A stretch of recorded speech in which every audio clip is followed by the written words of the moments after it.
All right, welcome to our next market update video. It is April. It is April, yes. My name is Ryan Moseley. I'm with NP Dodge here in Omaha.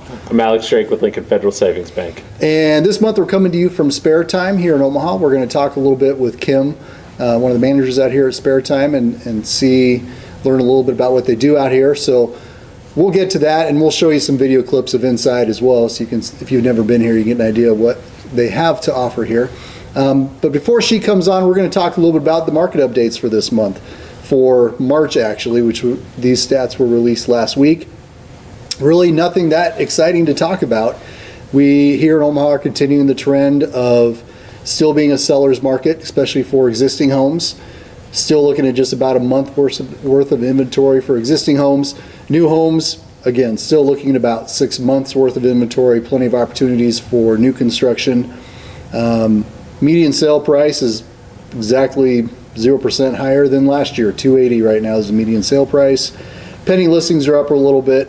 Closed units are down a little bit. So nothing very dramatic, and I don't really expect anything dramatic to happen over the next. I would, based off of those numbers, based off of what I see, and based off of what you and I talk about a lot, is Omaha is just kind of a well-oiled machine, and there's not a lot of variance. The biggest variance that you see in real estate right now, at least from where I sit, is the type of deals that you're able to get done as far as negotiating seller credits. I think that is a plus side of being a buyer right now, even as we enter this spring market, is a little bit of the outside noise from social media and media about housing collapses, which we can talk about all that at a different time. Housing industry collapses at a different time.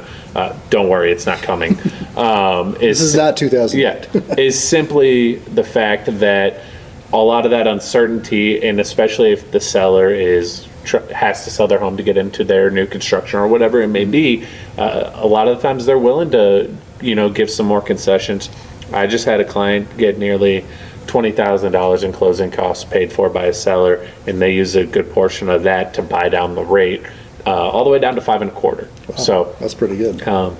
That made a drastic difference in their monthly payment. Now, what I would tell you is, if that is your own money as a buyer, I'm likely going to advise you against that, because I think you're going to get the opportunity to refinance. I mean, that is a sizable amount of money, of your own money to throw at closing costs. But if you get a seller paying for it, I'm all about it. Might as well, yeah. Yeah.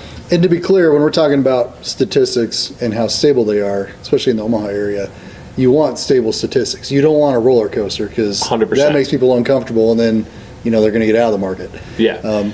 And I think one of the interesting things too is, we just said it's not 2008, right? But even if you go back to 2008, 2009, during that recession and those financial struggles, if you look at the real estate industry in Omaha, we did have some devaluation in property prices and values, but it was very short-lived, and it was very minimal. I think the highest I saw, and it was for a couple of months, the highest estimate was 1.9%. So nothing drastic, and we're still seeing appreciation around 3 to 3.5% year over year, and we just kind of expect that to continue. Mm-hmm. And that's a good rate of increase in value, I guess. You wouldn't want to see like 10, 15%, because then something's going on in the market that.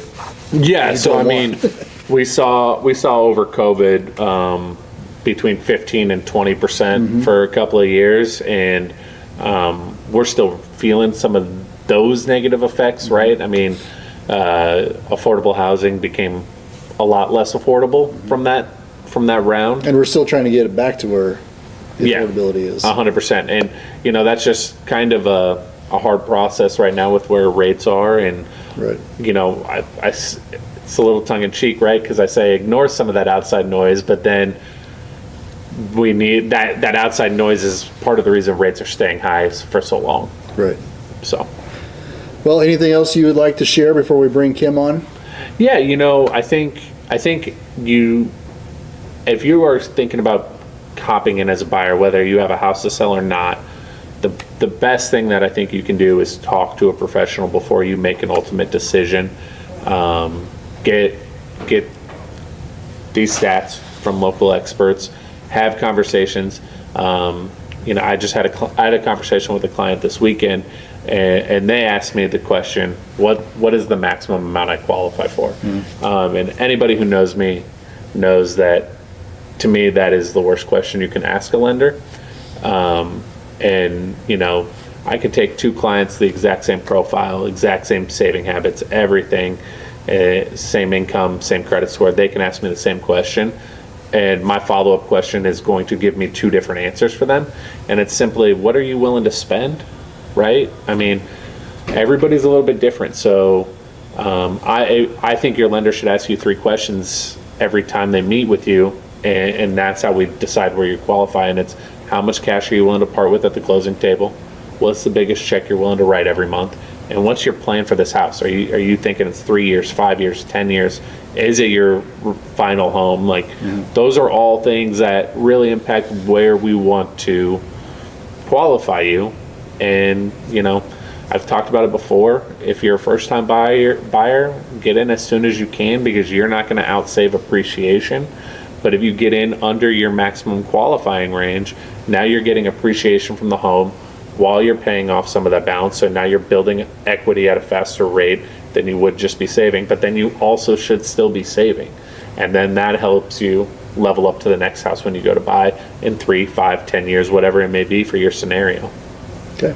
So, a couple of things clients that I've been working with recently, they've been looking at investment properties, looking specifically at, and this is probably for another video, which is why I'm bringing it up, I guess, but a couple clients looking at a duplex, living in one, renting out the other side, things like that.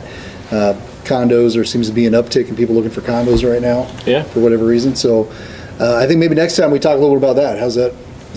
Sounds great. Because it's a little bit different than buying a house. Yeah, for sure. The condo rules are always ever changing, and I'm really excited to get into, especially the duplex video and multi-unit properties, because there's a lot of bad information on TikTok and Instagram about that. So I like to clear the air on some of that. Cool. Sounds good. Well, we're going to do just a little outtake, show you a little bit of the space that we're in, and then when we come back, we're going to have Kim sitting right here, and we'll talk to her a little bit about spare time.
So now we're here with Kim here at Spare Time. Yeah, Kim, thanks so much for hosting us. Love the setup in here. And what room are we in again? We are in the Elite Suite. This is our private space that we are in currently. So, and thank you both for being here. We're excited to have you here this morning. Yeah, no, it's awesome. Part of what we like to do is focus on small local businesses sort of thing while we're doing our video shoots, and so we're excited to be able to be here. Do you want to tell us a little bit about Spare Time? Yes, absolutely. So we are a family-owned luxury entertainment venue. We have 18 locations across the United States. Our owner is 86 years old. Oh, wow. The Corley family, so he actually started back in the 60s outside of a bowling alley selling hot dogs, and as time went on, he became friends with the owners of the bowling alley and ended up purchasing it when they sold it. So he, back in the 60s, started out with purchasing bowling alleys, and then as times changed, had gone in and either renovated, bought new stores, built from the ground up, things like that. So we have fun entertainment, like I said, for all ages. 2 escape rooms. We have a 30-minute, we have a 60-minute, we have laser tag, we have a huge arcade with a win zone area with prizes ranging from little anything tiny to a PS4 or an Xbox. We are a full-service bar and a full-service restaurant, and of course we have bowling. And then of course this place that you guys are sitting in right now is our private elite suite that I talked to you about. So we do anything and everything from corporate parties to bar mitzvahs, field trips, wedding receptions, executive meetings. We are AV equipped in this room as well, and then our food is anything from appetizers to prime rib carving station. So Is this lots place of options. usually booked out pretty far? Or? Yes, so we celebrated our 1-year anniversary in November.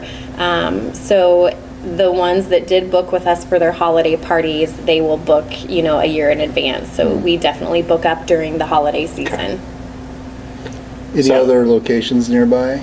Yes, we have one in Des Moines, Iowa, West Des Moines. We have one in Cedar Rapids, Iowa, and then also one in Madison, Wisconsin, and then of course Omaha. So that's our Midwest region. Gotcha. Yeah. Do you have some of your... Yeah, I mean, well, now that we know there's so many so close, what kind of friendly competition do you guys have as far as each other, as far as booking your suites? Yeah, so I feel, as Spare Time, like I mentioned to you, we are that luxury entertainment venue. So I don't really feel like we are comparable to our competitors. So we definitely separate ourselves from them, especially, in this private elite suite with your own 8 lanes, the huge HD video walls, and so forth. So there is definitely competition out there, but I feel with all of the attractions and the food and everything that we have to offer, we definitely separate ourselves from everyone else. It definitely doesn't have like a showbiz pizza vibe. No, absolutely not. It's a little more sophisticated. So we've talked about this a little bit before, but obviously with you guys being newer to the market, what drew, and with this being kind of a real estate show, what about Omaha drew Spare Time here? The Corleys were looking for places in the Midwest. They are out on the East Coast. Our home office is in Vermont, and they really liked Omaha. So their agent had brought them out to Omaha to show them a couple spaces. They really loved the community, the expanding of Omaha and the West Omaha region. So it's, everyone is so friendly here. And they really enjoyed the Omaha area, so that's what. So are you from here and got hired on, or are you from one of the other locations? So I am from here Okay. and accepted the position. Gotcha. It'll be 2 years in October. Gotcha. Yeah. Right on. Cool. Okay, well, we've also talked about the food here. Yeah. It's fantastic. What's your favorite dish? I really like the flatbreads or the buffalo chicken wrap. That's one of my go-tos, but like I said, we have the burgers, we have salads, we have pizzas, Prime rib handheld, carving stations. yeah, all the things. So definitely our food, like you said, fantastic, thank you. But it truly is. Our food is very good here. Cool. So yeah, how about, what is your favorite on the menu? I'm gonna have to go with the buffalo chicken wrap. That's just kind of my go-to anyway. Yeah, absolutely. Last time I was here, I think I got the chicken tenders, which is nothing really exciting in general. But our theirs chicken were good. tenders, yes, our chicken tenders are homemade. Yeah. Yeah. I could tell it wasn't like, the ones you get frozen. Wasn't Yeah. out of a Tyson. Right. Right. Yes. Right. So next time I'll try something a little more exciting. Absolutely. We can't take him anywhere. He's a large child. The chicken tenders are also a go-to, right, for all of us. Exactly, I actually had some chicken tenders this past weekend, and my husband was like, "Kim, chicken tenders, seriously?" I'm like, "We all like Nothing chicken wrong with tenders chicken once in a while, tenders. absolutely." It's underrated. Yes. Not exotic. Well, Yes. Kim, thank you so much. Thank you. Do you have anything else that people should know about coming up for you guys? We have our 8 for 8 spring social that is going to be coming up. So we do social leagues here. So if anybody's looking for a non-competitive, just a fun night out, we definitely do that. We also have our 50% off Tuesdays. So half off if anyone's looking to come in and play games or bowl, shoes, all of that is included too. So a lot of things that we always have going on. Definitely love to be involved in the community any way that we can. But please, for those of you that are not aware of Spare Time, definitely follow us on Facebook to check out all of our upcoming events, our Instagram and things like that. But we'd love to see you. Love to have you in. Great, And awesome. I really appreciate you both being here. And if there's anything that we can do, let us know. Yeah, For sure, definitely. Well, we'll go ahead and make this our outro as well since you're sitting here. So if you are a local business owner and would like to have us come out and sit down and talk with you, be sure to reach out and we can set something up. Other than that, we'll come back to you next month with more market updates for here in the Omaha metro area. Thank you. Thanks, guys. Thank you.